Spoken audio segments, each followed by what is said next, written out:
Hello, welcome. Today we're going to be covering Miss Rachel in this live informal typing class. And yeah, as usual, there's no type accuracy guarantees. So yeah, we'll have to see how that goes. And yeah, so the first step is we're going to cover a little bit about the previous episode, and then we're going to go into clips of Miss Rachel. And then we're going to end up with our final guess for what Miss Rachel's type is. And the last thing is to say who's going to be typed next in the next episode of Live Informal Typing. So first, just covering, HasanAbi was typed in episode 3, and this is episode 4. So I'm not revising anything. It could be that he's double feminine instead of MF. I'm not sure, but I'm still seeing the NEFE, play, consume, blast, sleep, and then social type number 3, which is specialist, which is kind of like your journalist archetype, reporter type thing. Even though he's an EP, he's going to be very organized because of the social 3, which is very interesting on the sleep last people. But yeah, moving on, going to Miss Rachel's interview clips. We're going to have about 5 or 6 interview clips. And we're just going to be looking at different parts of her type. In objective personality, we have about 11 different coins, and there are some extra coins if it comes to that. But we're going to start narrowing down her type pretty early. So first, we have a good clip from a morning show, which is just, your sit down interview. And anyway, it's good to get a taste of who Miss Rachel is. So let's get started. She has captivated millions, and I mean millions of kids with her signature high-pitched voice and catchy melodies. But there's more to her bio videos than you just might think. Many parents are calling Miss Rachel a godsend. Her YouTube channel dedicated to baby and toddler learning has exploded. I sat down with her recently to learn more about the woman behind the phenomenon. If you know a toddler, there's a good chance you know this voice. Hi. Hello. Rachel Griffin Accurso, known as Miss Rachel, the YouTube and TikTok sensation with nearly 7 million subscribers, has been called this generation's Mr. Rogers. A beautiful day for a neighbor. I got a master's in music education, and I was a public school music teacher.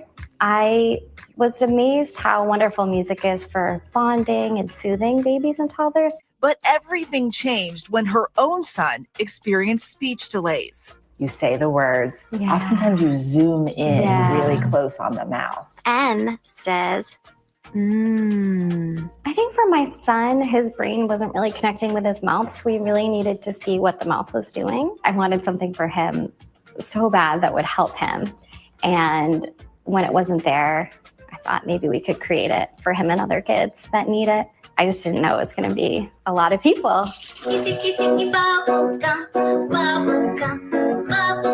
She says her methods are backed with research on speech development and early childhood education. On the show, I might go, can you do this? Nose. Boop. We touched our nose. We touched our nose. So with that, I'm encouraging one, imitation. And imitation is a building block of speech. I'm encouraging pointing, which is a milestone, and being silly, which is engaging. I'm thinking about All right, so you can see that she's stacking the different SI.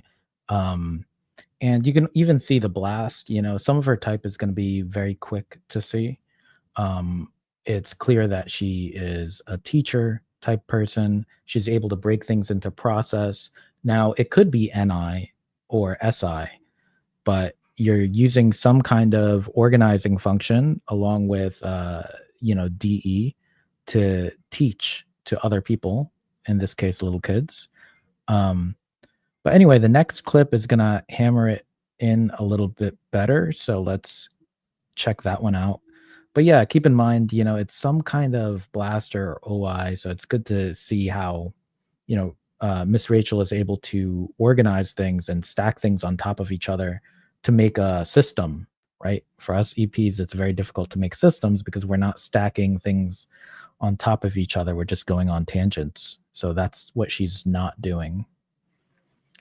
Yeah, so this one, Hoda is an ENTJ. She's TENI. So it'll be good to kind of compare, you know, an EJ and Miss Rachel. Like, how much is she, you know, getting along with her or vibing about the same? Most popular kid content creators. Oh, we're so excited. And now she's out with her first children's book. It's called Miss Rachel and the Special Surprise. Hi, we're so happy you're here. Thank you for having me. I'm so happy to be here. I mean, what's so amazing is that you have this talent. You can relate to children in this beautiful way, and you found this niche, this thing that was open. You created this. When did you realize you could relate to kids in this really profound way? When I was pretty young, I got a job at a preschool, and my supervisor said, "You have a rare gift with children that I don't see often." And I was like, wow, I didn't know that. And I think at that time in life, you're so sometimes focused on your looks being why you're valuable, or trying to, you know, back then magazines. And then I was like, oh, wow, my value is that I can help kids and find out of the box ways to help kids. And that changed my life. It was so transformative. To have that dream that you want to do something with kids, and to turn it into an idea, to turn it into 11 billion views or whatever it is, that's an incredible road. How long did it take you to go from, wow, someone should come up with content for kids, to, you know, making your own? I think I just tried things, and we did use like a pile of books to put the camera on, and you know, it wasn't that good at first, but you know, you learn, and if you jump in, I think. And then my husband, who worked on Broadway, joined in, and you know, just helped so much. And then now we have a team that helps us. So it has grown, but with a lot of wonderful people on board. And I think what's so awesome is that you had the idea, and then you made it happen. So many people have ideas, and then they sort of leave them on their to-do list. But you actually said in this NYU grad speech, which I'm sure was a dream, you said something about, you know, that you had imposter syndrome at points in your life. So how did you make sure that any of that didn't kind of get in the way? I think you can't underestimate a mom that wants to help her little boy. It makes me tear up. When you see that your child can't communicate and they're frustrated. And all right, I think that's pretty good. Yeah, she definitely is leaning on the tribe to have some inspiration. And another thing is that she has a team. And when she was asked about her sleep, she kind of hesitated because she doesn't have a ready answer for how she came into this business, or came into this, you know, this scam, if you will, you know, this operation that she has running with the kids shows. It's really interesting to see how much she's leaning on other people and what other people are telling her that she is capable of doing. And but at the end of the day, she's able to own what she's doing, so that's good. It's like, even though she's tribe above self, she eventually gets there. She's not as, you know, decide or weird about it. It's more like but that's kind of hard to narrow in on right now. But what we are seeing clearly from that is tribe above self and play above sleep, as well as some of the done-do things of the thinker, right? And I think the previous clip was a little bit better for showing SI, but yeah, I wonder what your interpretation of the clip is. But we have a few more. The next clip is going to get into a little bit of the politics situations that she got herself into. Now, only the next two clips are going to touch on it, but you know, that's going to be, we're going to get through that. And yeah, but there's going to be six clips total. So clip number 5 and 6 is going to be about other things. Most popular kid content. So this clip is going to be a little bit more, yeah, like I said, it'll involve a little bit of politics, but it's not really political depending on who you ask. But yeah, we're going to see a lot of blast over consume, as well as generalizing, where it was formerly called responsibility, but basically you're taking on responsibilities outside of your job. So even though she's a children's educator, she found a way to kind of speak up for other things happening in the world. So especially because there are people who watch her show from all over. And I think she has something like 15 million followers or something. I don't know what the number is, but it's a lot. But yeah, let's see, this it's on PBS. Let's see what happened. Let's play. Your style has been compared to Mr. Rogers, the gentle pacing, the respect for children, the genuine connection. What about his approach first inspired you, and how are you making that your own? So Mr. Rogers, the way he felt media and kids programming, that we have such a big responsibility. I learned that he imagined speaking to one child or to children through the camera. And since I worked in a classroom and I have children and I've worked with children for a long time, I just imagine one child and I show that genuine care. And I think that deep care for all children is felt by the audience. And when you mention the deep care for all children, you have taken a public stand on the humanitarian crisis in Gaza, sharing stories, raising funds, speaking out. What responsibility do you feel that you have to address that crisis, given your platform? My deep love and care for children doesn't end at my children, at children I know, at children in this country. It is for all children in this world. And it's so important for me to speak out for children whose human rights are being violated. That's our responsibility as grown-ups, is to stand up for kids when they're being denied access to food, water, education for 2 years. 18,000 children have been killed.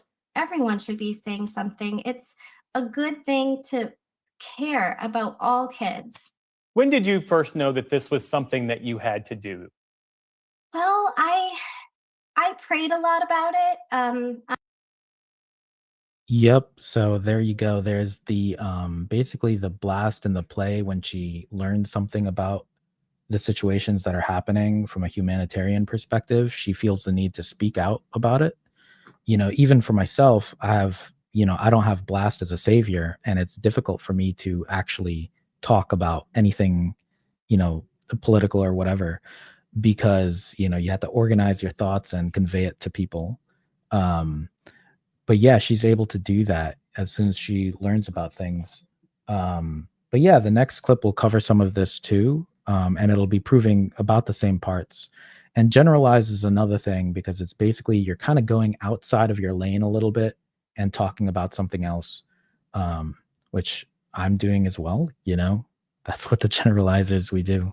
I'm like, what happened? Let's play. All right, so this is clip 4. Another reporter person is asking her about her involvement with this issue. And then clip 5 will be about something else. So yeah. Were you ever worried? Because even before you spoke up, it was a hornet's nest of controversy. The idea of speaking up for, let's face it, Palestinian children after October 7th. Yeah, I was worried, and I was worried that I'm not an expert in that area, but I knew that I'm an expert in child development. I have 2 masters in education. I've worked with children my whole life for 20 years. So I knew that what I was seeing was wrong. 0 to 3, the brain, it's such a critical time. If you're exposing children to trauma and malnutrition during that time, it can have effects for a lifetime. And I'm thinking about all those little ones who aren't getting that chance. And don't we as grown-ups in this world have a responsibility to give all children that chance? I don't believe that deep care and that responsibility ends at our own children. I want to play a little video. It's a video of the brothers. I know you know this well, Maha and Malik. You posted this video. Hello, Mr. Rachel. How are you? Cinderella from Gaza. Thank you for the love. I really appreciate that. I'm sending you love back. Can you tell our story? Okay, Miss Rachel, this obviously still brings you to tears. I see them like I see my son, and the fact that they could have everything they need and it's miles away. It's so frustrating, and I just wish we could wrap them all up in love and give them everything they need, and we could. That's what's so painful. It moves me beyond words that I could bring a little bit of joy in the midst of unimaginable suffering, that I could be there for them during a genocide. There has been a backlash to you.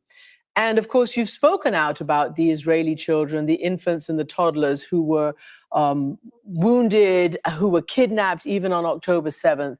And that doesn't seem to satisfy the critics.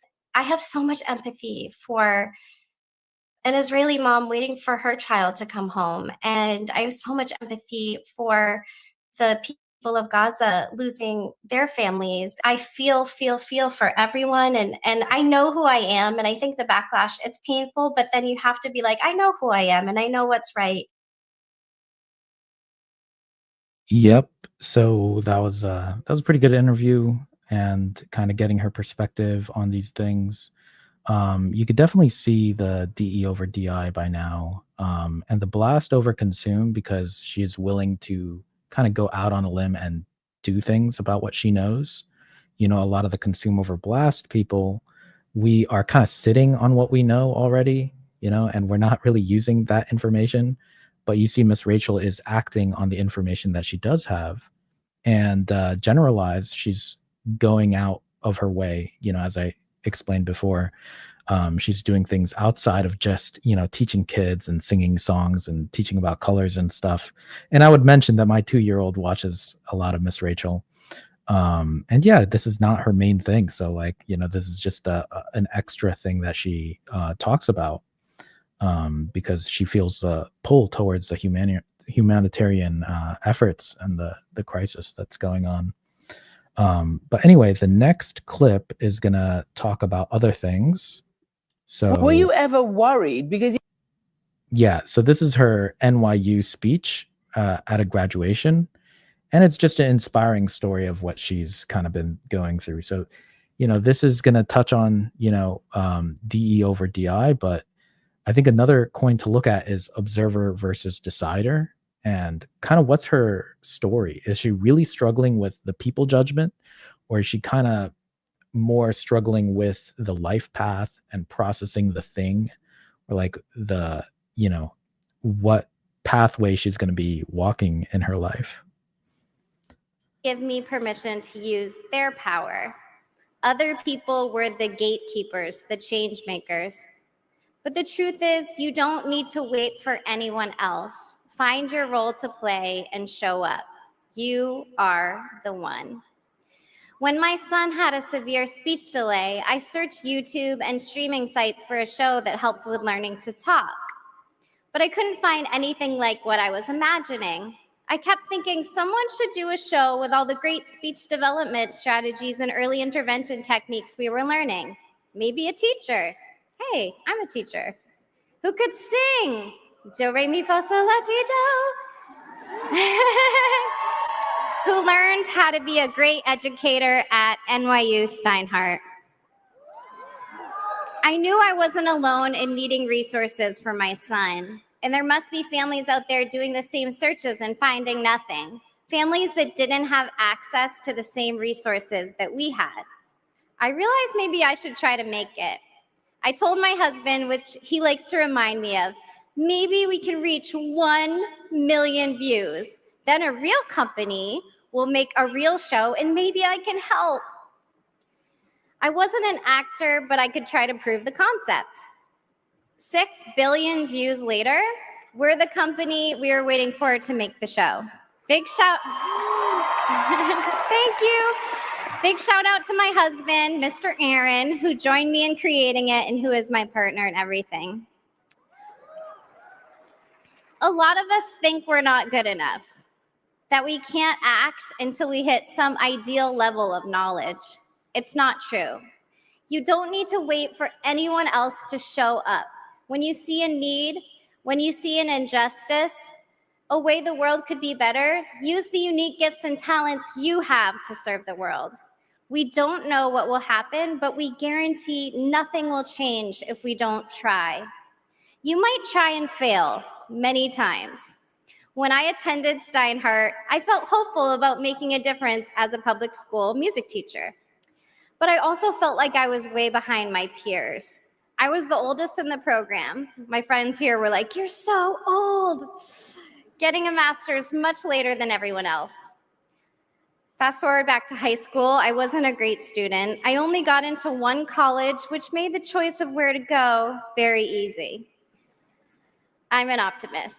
Many people do the 5-year plan for undergrad. I was able to stretch that to 7 years. I failed a lot, but I kept showing up until I found my calling. You don't need to be the smartest, the coolest, I'm really dorky, have the most connections. It's the people who keep showing up and taking action that make a difference. Keep showing up and believe that it's possible to build something beautiful where there has been destruction. Thank you. It's been a rough week. Believe that you can help where it seems hopeless. Know that. Okay. Yeah.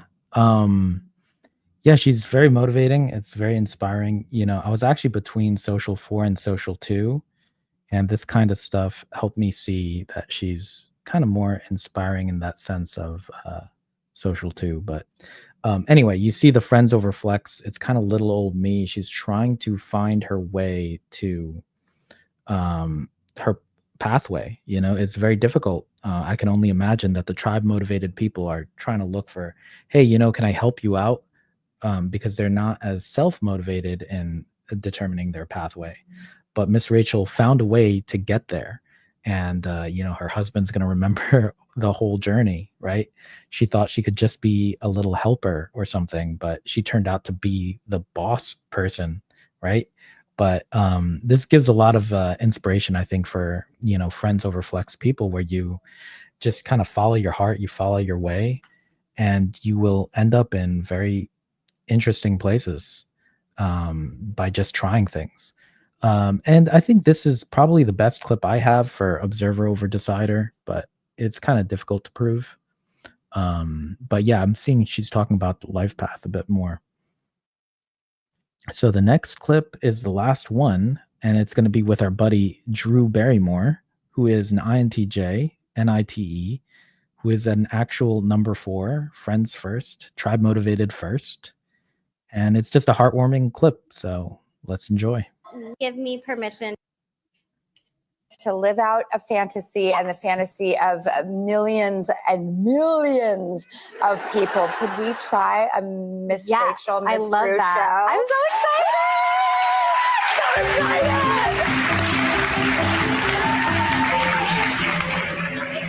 I like our theme song. I know, I do too. I like that we started dancing the exact same way. Okay, take it away. Okay. Hi, friends. I have someone special I want you to meet. Say out, and she'll come out. Say out, say out, say out. Miss Drew.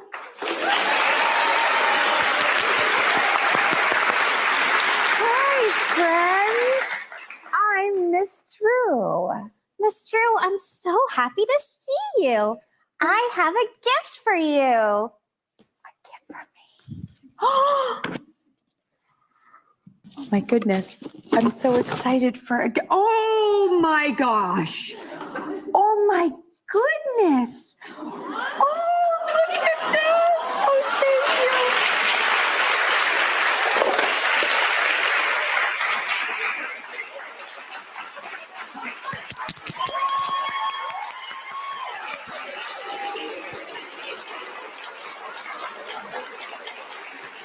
And it is such a privilege to be twinning out with Miss Rachel right now. I can't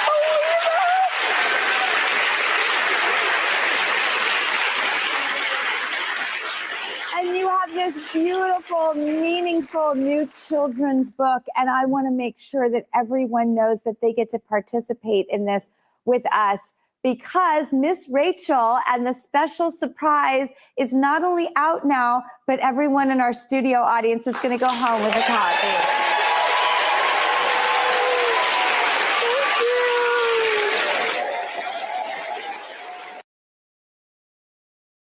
All right. Yeah, that's the frame.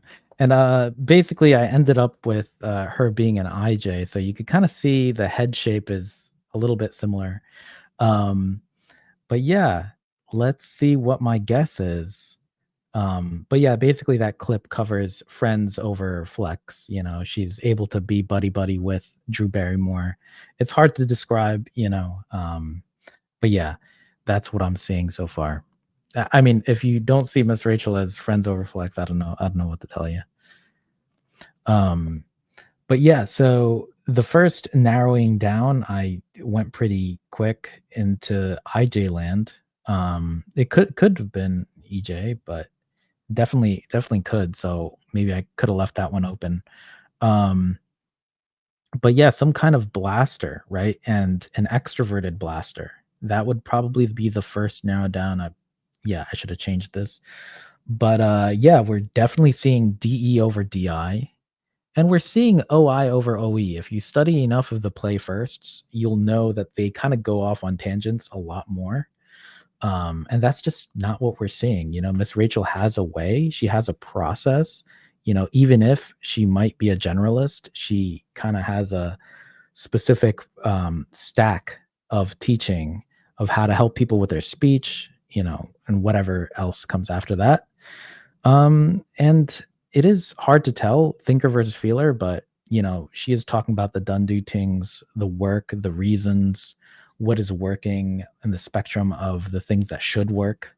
You know, it's not FE where you're telling people how to feel or, you know, pushing people in the feeling spectrum. But yeah, the next narrow down, it's I'm seeing basically even more extroverted in terms of savior play, and then sensing over intuition. She is quite grounded. You know, you could see in the interview with Hoda where they're kind of more intuitive, and Miss Rachel is just kind of like grounded, talking about real things and the real process, not kind of the abstract, you know. She kind of leaves that probably to her husband, who might be more intuitive.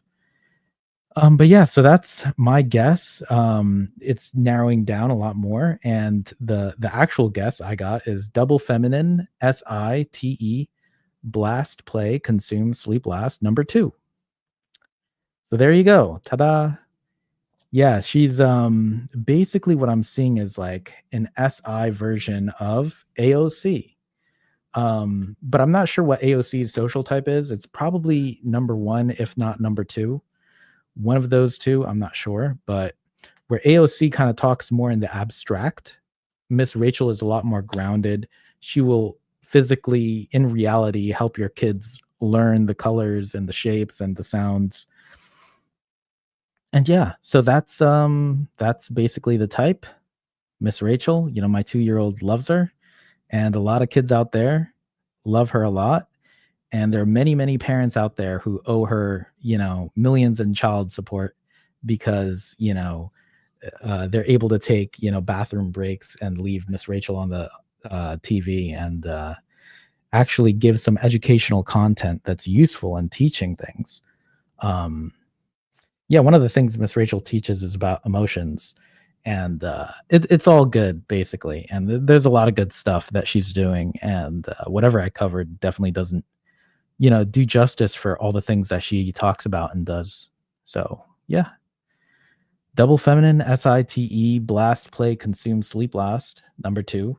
It could be blast, play, sleep. I'm not sure. Info versus energy is a difficult one, but I'm just seeing that she has the information. I don't think that's her issue. It's hard to prove one way or another. And yeah, I'll just mention that HasanAbi covered Miss Rachel on his channel, or whatever, you can find videos about it. Because yeah, when someone kind of goes out of their lane, they get into a lot of trouble. And but Miss Rachel, you know, very courageously kind of talks about, you know, the humanitarian crisis in Gaza. And yeah, it's a very impressive thing that Miss Rachel is doing. So I definitely applaud her for doing that. And yeah, it's a very difficult thing to do. But yeah, anyway, Hasan has covered her, as well as the next person we're going to be talking about. Yeah, so Miss Rachel cares for all children. That's the idea. that has been controversial for some reason. Yeah. Oh yeah. She has a big team, a cast, and collaborators. You see, this is the thing that my flex is always missing, is that you got to have a team, you got to have people in your corner. But yeah, she has all the friends and,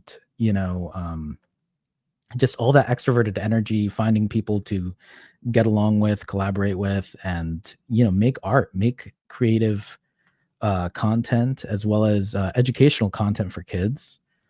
Yeah, there's a lot of good stuff there. And yeah, so in 2 weeks, we're going to be covering Mehdi Hasan, who is a journalist that started his own news media organization called Zeteo.